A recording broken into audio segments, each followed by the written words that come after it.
Hey peeps, Sarah here from Sparrow Springs, and welcome back to my channel. Today is more of a story time, discussion time, and in the background I'm working on this colored pencil drawing of an orange slice. I used primarily Faber-Castell Polychromos and the white from my Prismacolor Premiere set. Also, Arrow is teething and wasn't really able to take a nap, so at some point he is kind of in my drawing space, but hopefully you can still see what's going on. So today I want to talk a little bit about being a working artist, working for customers as a freelancer, and being a YouTube artist. Now, the reason I'm touching on this topic today is because this week, as I was trying to figure out what kind of video to do, I was honestly getting a little anxious about it. And it really boils down to this. What do you, as my subscribers or viewers, want to see from me? So real quick, in the comments, I want to hear about why you are here. Did you get here from one of my abstract watercolor videos, colored pencil videos, digital art? Did you find me through another YouTuber? Do you know me personally?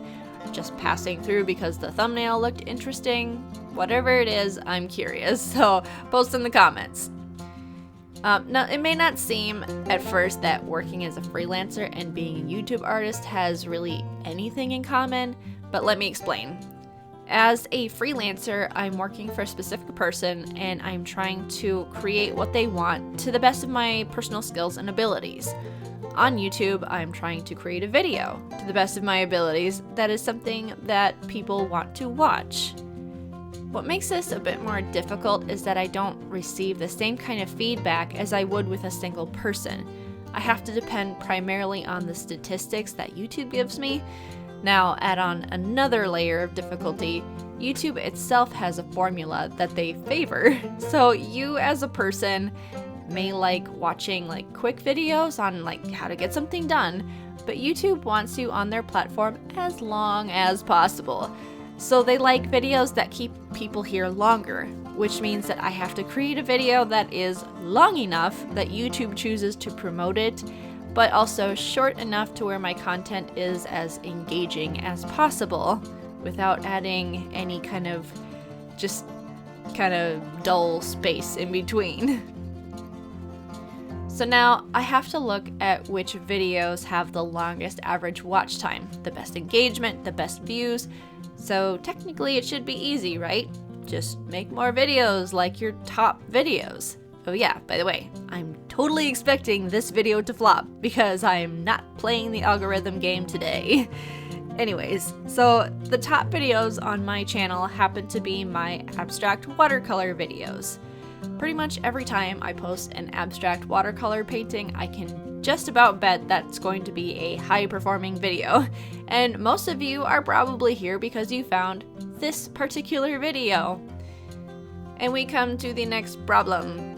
I don't want to just do abstract watercolor.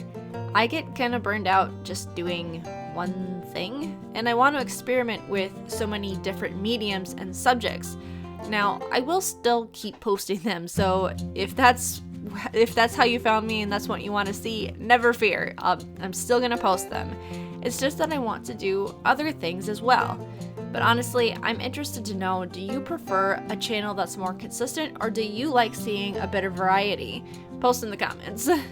Now, working as a freelancer has given me the opportunity to try so many different things and has really stretched me beyond what I thought I was capable of doing. Admittedly, I have undercharged for my work a lot, but sometimes the jobs that I find to be the most painful often end up being some of the best results. But I tend to be kind of a refiner anyways. I don't like to leave something alone once it's done. Of course, if I have to give anyone a piece of advice, if you're doing commissions or freelancing or any of that, set your boundaries and keep your client informed. Don't just keep editing 20 times because the customer says, I love it, but it's not quite there. It's almost there. Just be upfront from the beginning. Tell them that you're willing to do 2 or 3 rounds of edits, if even that, just so they know.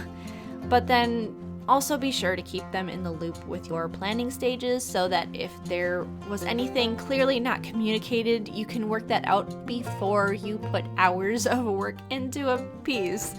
I've had that done. It's very frustrating. Which kind of leads me to another point being an artist on YouTube. Sometimes I make videos with specific people in mind, but most of the time I have to rely on the feedback that I receive after a video is put up and done. I can't go back and edit a video once it's up. I would have to delete it and start over. It can be rather heartbreaking putting hours into a piece and a video just to find out that people really weren't into it, but it is a learning process. Now, I've only been doing this for about 9 months, and I definitely learn something new every time I upload a video. I was kind of hoping I'd be farther along by this point in my YouTube journey, but I really can't complain. Art on YouTube is very competitive, and out of every social media platform I have ever tried, YouTube has been one of the easiest for me. And I have to say, I absolutely love it. It started off as a way to promote my artwork on my website, but honestly, even if I never sold another piece of art, I would probably still do YouTube. Although, hopefully I can grow quickly enough to get monetized so I can at least cover the cost of my materials. You know, feed the hobby a little bit. I'll get there eventually. Now, freelancing can be enjoyable for me depending on the client. I have a couple clients that I have worked with several times, and I love bringing their vision to life, making something that they need or enjoy, but honestly, the thought of it does stress me out a little bit. I don't like taking on work and worrying about whether they'll be happy with it or not. With YouTube, the worst thing that happens is people don't watch the video, and it just sits there. No biggie, just try again. Anyways, I've rambled on enough on this topic.